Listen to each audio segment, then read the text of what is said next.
दोस्तों, मर जाना लेकिन चाय के साथ यह एक चीज कभी भी मत खा लेना, वरना हॉस्पिटल भी नहीं पहुंच पाओगे, तुरंत मौत के मुंह में चले जाओगे।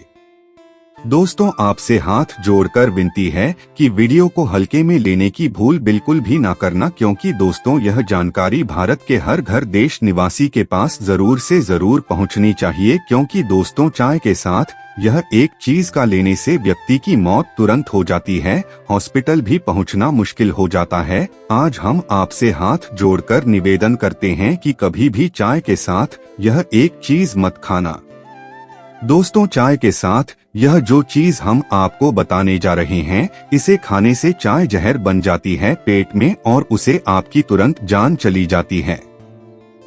और दोस्तों, यदि आप भी दूध और चीनी वाली चाय पीते हैं तो आज यह वीडियो देख लेना, वरना जिंदगी भर पछताओगे। आज भी दोस्तों भारत में 90% घरों में चाय दूध चीनी वाली ही चाय बनती है, परंतु दोस्तों आपको पता नहीं, अगर आप दूध चीनी वाली चाय पीते हैं तो और लंबे समय तक लगातार पी रहे हैं तो इससे आपके शरीर में ऐसी बीमारियां जन्म लेगी जिनका इलाज डॉक्टर के पास भी नहीं होगा। दोस्तों, चाय पीने से क्या क्या होता है एक बार जरूर जान लेना। इससे पहले दोस्तों हम आपको चाय कैसे बनाते हैं यह बताने जा रहे हैं। अब यहाँ पर कुछ लोग ऐसे होंगे जो बोलेंगे चाहे तो हमें बनाना आता है और वीडियो को छोड़ देंगे, तो मैं उन सभी लोगों से कहना चाहता हूँ कि एक बार जो तरीका हम बताने जा रहे हैं उससे आप मिलान जरूर कर ले, वरना गलत तरीके से बनाई गई चाय आपकी जान भी ले सकती है। दोस्तों, आज की आधुनिक समय में जो नई महिलाएं शादी ब्याह रचा के आ रही है, उन्हें घर परिवार से संबंधित नॉलेज नहीं है।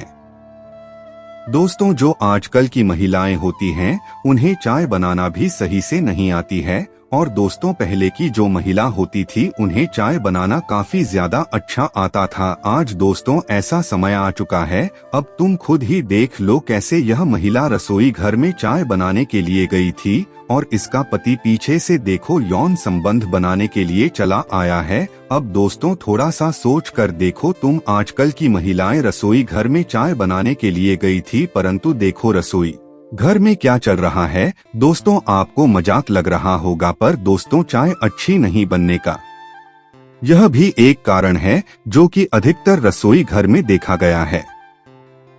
और दोस्तों वैसे भी आजकल की महिलाएं घर परिवार की तरफ कम ध्यान देती है और गलत कामों में ध्यान ज्यादा रहता है, जिसके कारण से माता लक्ष्मी रूठ जाती है। परंतु दोस्तों आपको घबराने बिल्कुल भी नहीं है। हम चाय बनाने का जो तरीका आपको बताने वाले हैं उससे अच्छा तरीका कोई नहीं बता सकता है। दोस्तों, जिस तरह से भगवान की पूजा करने का समय होता है, इस तरह से दोस्तों पति और पत्नी का एक दूसरे के साथ संभोग करने का सही समय होता है। परंतु आधुनिक समय में कई महिलाएं और कई पुरुष संभोग करने का समय भी नहीं देखते हैं। जैसे दोस्तों कोई महिला किचन में खाना बना रही होती है तो पुरुष संभोग के लिए रसोई में ही टूट पड़ता है, जबकि ऐसा करना उचित नहीं है। दोस्तों, शाम ढले और चाय की चुस्की ना हो तो कई लोगों को मजा ही नहीं आता। हिंदुस्तान में चाय एक नशा ही है। लोग दिन में 3-4 कप चाय यूं ही पी जाते हैं। कहते हैं कि चाय के लिए लोग मना नहीं करते हैं। कई बार तो सुबह की शुरुआत चाय के साथ होती है और रात का अंत भी। हर किसी को चाय अपनी तरह की ही पसंद होती है। कोई चाय में दालचीनी पसंद करता है, किसी को चाय में शक्कर कम पसंद है तो किसी को ज्यादा। लेकिन दोस्तों, जो चाय बनाने का तरीका हम बताने जा रहे हैं, इससे अच्छा तरीका हो ही नहीं सकता है। दोस्तों, चाय में हमें पानी के साथ चाय पत्ती डालनी चाहिए या फिर दूध के साथ। दूध को कितनी देर तक उबालना सही होता है, आज हम आपको इन सारे सवालों के जवाब देंगे। दोस्तों, अगर आप पहले दूध डाल देते हैं तो यह शायद आपका तरीका होगा, लेकिन इससे स्वाद पर बहुत असर पड़ता है।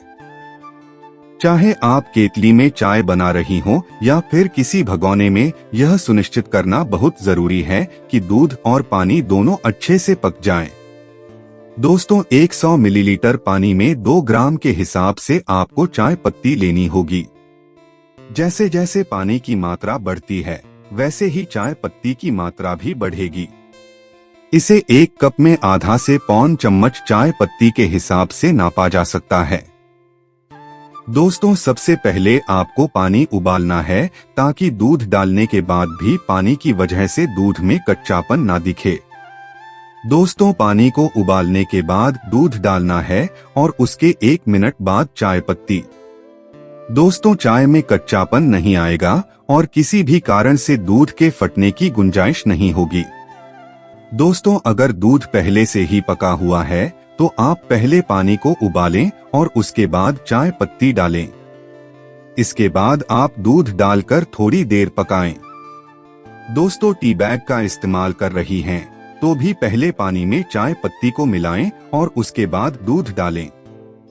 परंतु दोस्तों, हम हाथ जोड़कर बोलते हैं कि कोई भी इंसान या मनुष्य चाय के साथ यह एक चीज मत खा लेना, वरना दोस्तों आपकी तुरंत मृत्यु हो जाएगी। दोस्तों, आपको हॉस्पिटल में पहुंचने का टाइम ही नहीं मिलेगा। और दोस्तों, यह गलती हर कोई कर देता है जिसके कारण से उसे व्यक्ति की मृत्यु हो जाती है। अभी दोस्तों, हम कुछ देर बाद आपको बताने वाले हैं चाय के साथ कौन सी एक चीज बिल्कुल भी नहीं खानी है।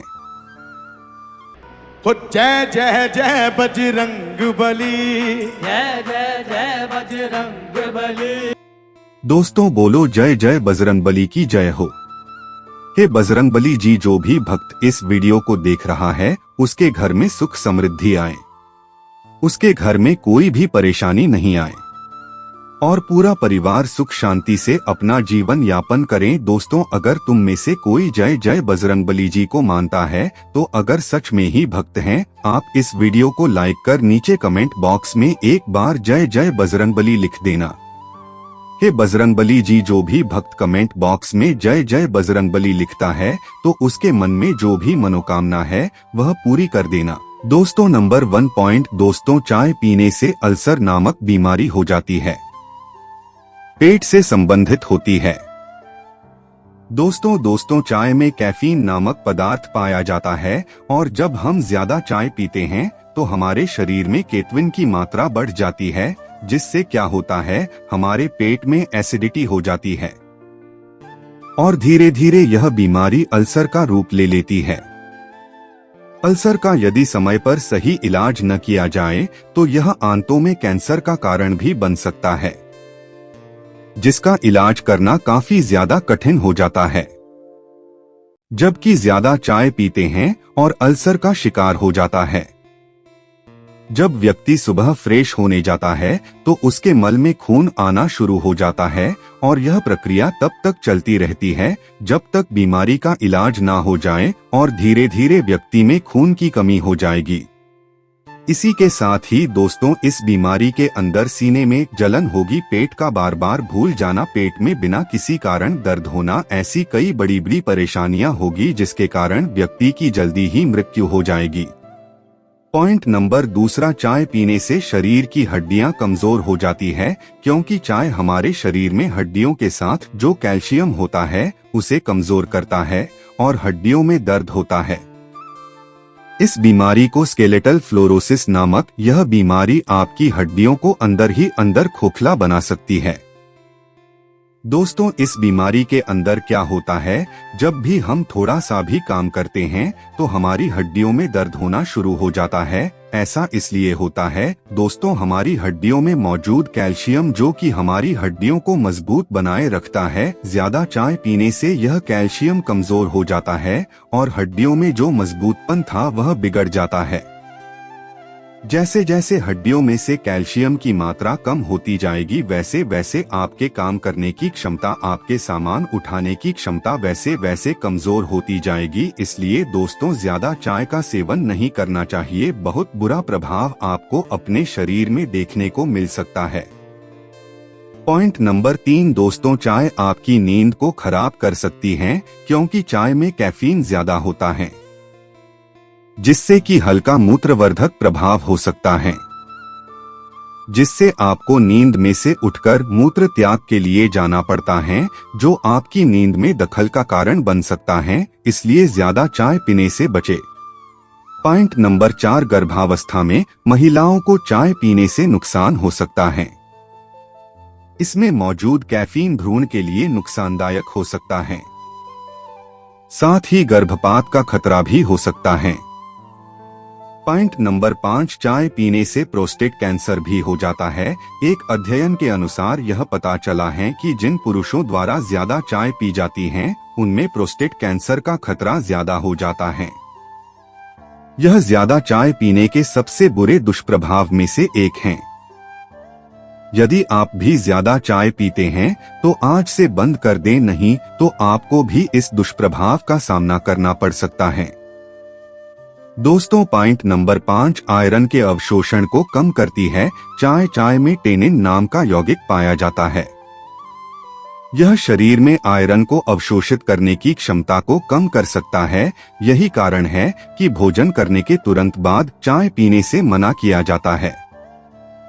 दोस्तों, पॉइंट नंबर 6, चिंता और तनाव का कारण बन सकती है। चाय में कैफीन होता है और कैफीन के अधिक सेवन से मस्तिष्क संबंधी रोगों का भी सामना करना पड़ सकता है। अत्यधिक मात्रा में चाय का सेवन चिंता, तनाव और बेचैनी को बढ़ा सकती है। दोस्तों, पॉइंट नंबर 7, अनिद्रा और हृदय रोग का कारण बन सकती है। चाय, हालांकि लेख में बताया जा चुका है कि चाय कुछ हद तक हृदय रोग में सहायक हो सकती है। इसके बावजूद चाय में मौजूद कैफीन के कारण इसका अधिक सेवन कार्डियोवैस्कुलर, हृदय रोग और अनिद्रा का कारण बन सकता है। जी मचलने या मतली का कारण बन सकती हैं। चाय, दोस्तों, ग्रीन और ब्लैक टी में कैफीन होता है, जिस वजह से चाय का अधिक सेवन जी मिचलाने की शिकायत पैदा कर सकता है। दोस्तों, आपसे गुजारिश करते हैं कि कभी भी चाय के साथ यह कि जो हम आपको बताने वाले हैं इसे आप कभी भी मत खाना, वरना जिंदगी भर आप पछताओगे और मौत के मुंह में चले जाओगे। इसलिए दोस्तों, हम आपको अभी वीडियो में ही बता देंगे कौन सी वह एक चीज है जो चाय के साथ बिल्कुल भी नहीं खानी चाहिए। दोस्तों, चाय पीने के फायदे। चाय पीने वालों के लिए यह किसी एनर्जी ड्रिंक से कम नहीं है। इसे दुनिया भर में सबसे ज्यादा पीने वाला पेय पदार्थ माना जाता है। वहीं सर्दियों के दिनों में चाय किसी औषधि से कम नहीं है। चाय का वैज्ञानिक नाम कैमेलिया साइनेंसिस है। इसमें कई औषधीय तत्व मौजूद हैं जो कैंसर, हृदय रोग, गठिया और मधुमेह के जोखिम को कम कर सकते हैं। उससे पहले यह समझना जरूरी है कि चाय के अधिक सेवन के कारण कैफीन के नकारात्मक परिणाम भी सामने आ सकते हैं। साथ ही यह भी ध्यान रखना होगा कि चाय को किसी समस्या का पूर्ण उपचार नहीं कहा जा सकता है। दोस्तों, पहला, कैंसर से बचाव में चाय के फायदे। कैंसर से बचाव में चाय कुछ हद तक फायदेमंद साबित हो सकती है। दरअसल चाय में पॉलीफेनॉल्स पाए जाते हैं जो ट्यूमर कोशिकाओं को फैलने से रोक सकते हैं। NCBI national centre for biotechnology information की वेबसाइट पर इसी संबंध में कई शोध उपलब्ध हैं। इनके अनुसार ग्रीन टी ग्लूटाथियोन एसिट्रांसफरेज और क्विनोन रिडक्टेस जैसे डिटॉक्सिफिकेशन एंजाइम को सक्रिय करने का काम कर सकती है, जो ट्यूमर को बढ़ने से रोकने का काम कर सकते हैं। इसके अलावा ग्रीन टी और ब्लैक टी में मौजूद antioxidant flavonoids epicatechin, epigallocatechin, epicatechin gallate chemo preventive, cancer रोधी प्रभाव दिखा सकते हैं। दोस्तों, दूसरा है हृदय के लिए फायदेमंद है चाय। दोस्तों, संतुलित मात्रा में ग्रीन टी या ब्लैक टी का सेवन हृदय को स्वस्थ रखने में मददगार साबित हो सकता है। दरअसल चाय का सेवन करने वाले लोगों में ब्लड प्रेशर, सीरम में लिपिड की मात्रा और डायबिटीज नियंत्रित रहती है। साथ ही कोलेस्ट्रॉल भी कम होता है, जिससे शरीर को हृदय रोग होने की संभावना कम होती है। फिलहाल हृदय स्वास्थ्य के मामले में चाय के बेहतर प्रभाव जानने के लिए अभी और वैज्ञानिक शोध की जरूरत है। दोस्तों, अर्थराइटिस में चाय पीने के फायदे। दोस्तों, रूमेटाइड अर्थराइटिस से पीड़ित व्यक्ति के जोड़ों में दर्द, कठोरपन और सूजन बनी रहती है। इस समस्या में ग्रीन टी आराम पहुंचा सकती है। NCBI में प्रकाशित एक शोध के अनुसार ग्रीन टी और ब्लैक टी में एंटी इन्फ्लेमेटरी गुण होते हैं जो गठिया के जोखिम को कम करने में मदद कर सकते हैं। 5. हालांकि इस शोध में चूहों पर ग्रीन टी और ब्लैक टी के प्रभाव देखे गए थे, मनुष्य पर नहीं। इसलिए कहा जा सकता है कि ग्रीन टी गठिया के घरेलू उपचार के रूप में कुछ हद तक सहायक हो सकती है। हालांकि यह कितनी प्रभावी साबित होगी, इस संबंध में अभी और शोध की आवश्यकता है। दोस्तों, NCBI की वेबसाइट पर प्रकाशित एक शोध में मधुमेह के लिए चाय के फायदे की बात कही गई है। शोध में बताया गया है कि चाय डायबिटीज के जोखिम और इससे जुड़ी जटिलताओं को कम करने में मददगार हो सकती है। शोध के अनुसार चाय इंसुलिन की सक्रियता को बढ़ाती है, जो ब्लड शुगर को नियंत्रित करने में मदद कर सकता है। इस आधार पर कह सकते हैं कि चाय का सेवन डायबिटीज के मरीजों के लिए लाभकारी हो सकता है। इस शोध में ग्रीन, ब्लैक और ओलोंग जैसी विभिन्न प्रकार की चायों को शामिल किया गया है। दोस्तों, सिरदर्द में चाय के फायदे। सिरदर्द में भी चाय पीने के लाभ देखे जा सकते हैं। दरअसल इसमें कैफीन की मात्रा पाई जाती है, जो सिरदर्द के असर को कुछ कम कर सकती है। एक अध्ययन के अनुसार 237 मिलीलीटर काली चाय में करीब 30 से 80 मिलीग्राम कैफीन होता है। वहीं 237 मिलीलीटर ग्रीन टी में 35 से 60 मिलीग्राम कैफीन की मात्रा पाई जाती है। ध्यान रहे कि कैफीन सिरदर्द का इलाज नहीं है।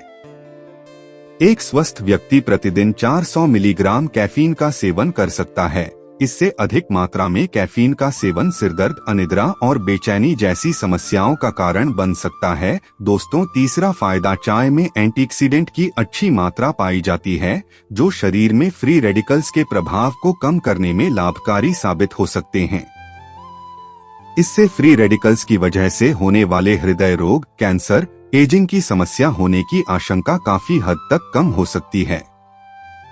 इसलिए एंटीऑक्सीडेंट खाद्य पदार्थों में शामिल चाय स्वास्थ्य के लिए लाभकारी साबित हो सकती है। तो दोस्तों, ध्यान से सुना, कभी भी जीवन में जब भी आप चाय पीते हैं तो गलती से भी हल्दी मत खाना, वरना आपकी मौत हो जाएगी। दोस्तों, चाय का इतिहास जानते हैं। सबसे पहले चाय कहाँ बनी और अपने भारत में कैसे आई। दोस्तों, चाय का इतिहास विविधता से भरा हुआ है और यह एक रोमांचक परिप्रेक्ष्य से भरा हुआ है। दोस्तों, प्राचीन काल में चाय की खोज। दोस्तों, चाय की उत्पत्ति के विषय में विभिन्न अनुमान हैं। कुछ इतिहासकार इसे भारत के चीन की सीमा प्रदेश से संबंधित मानते हैं, जहां चाय का एक प्राचीन सदस्य पौधा कैमेलिया साइनेंसिस पाया जाता है। इसके अलावा जापान में भी चाय का उत्पादन और सेवन विकसित हुआ। दोस्तों, एक प्राचीन कथा के अनुसार चाय की खोज एक भिक्षु द्वारा हुई थी। भिक्षु ध्यान के दौरान वे अपनी आंखें नहीं खोल पाए और उन्हें जागने के लिए उन्होंने कुछ पेड़ों के पत्तियों को उठा लिया और उन्हें गर्म पानी में उबालकर एक तरल पदार्थ बना लिया। इससे वे अपनी नींद से उठ गए और चाय की खोज हो गई। यह कथा चाय की उत्पत्ति को लेकर जापान में प्रचलित है। दोस्तों, चाय का आविष्कार चीन में भी हुआ था और यहाँ चाय की पेड़ों की खेती और चाय के पत्तों से परिप्रेक्ष्य में उत्पन्न नाइल सेकंद को लेकर एक अन्य कथा है। इस कथा के अनुसार चाय का आविष्कार भगवान शेंगन के शिष्य भिक्षु दर्ची के द्वारा हुआ था। भिक्षु दर्ची को दर्द रहित रखने के लिए उसने कुछ चाय की पत्तियों को चबाकर खाया था और इससे उसका दर्द तुरंत ठीक हो गया। दोस्तों, चाय का व्यापारिक उपयोग। दोस्तों, चाय का व्यापारिक उपयोग पहले चीन में हुआ, जहां यह मेडिकल और धार्मिक उद्दीपक के रूप में उपयोग किया जाता था। धीरे धीरे चाय का उत्पादन और उसका सेवन दरिया प्रदेश, वियतनाम और जापान में फैला। दोस्तों, चाय के इतिहास में बड़ी परिवर्तनशील घटना ब्रिटिश शासनकाल में हुई, जब ब्रिटिश ईस्ट इंडिया कंपनी ने भारत में चाय के उत्पादन को प्रचारित किया। इससे पहले भारत में चाय का उत्पादन सीमित होता था, लेकिन कंपनी ने ब्रिटिश व्यापारियों और उद्यमियों को चाय के व्यापार में रुचि दिखाई और चाय के उत्पादन को विकसित किया। चाय के व्यापार को बढ़ावा मिलने से चाय के उत्पादन और उसका सेवन विश्व भर में फैल गया।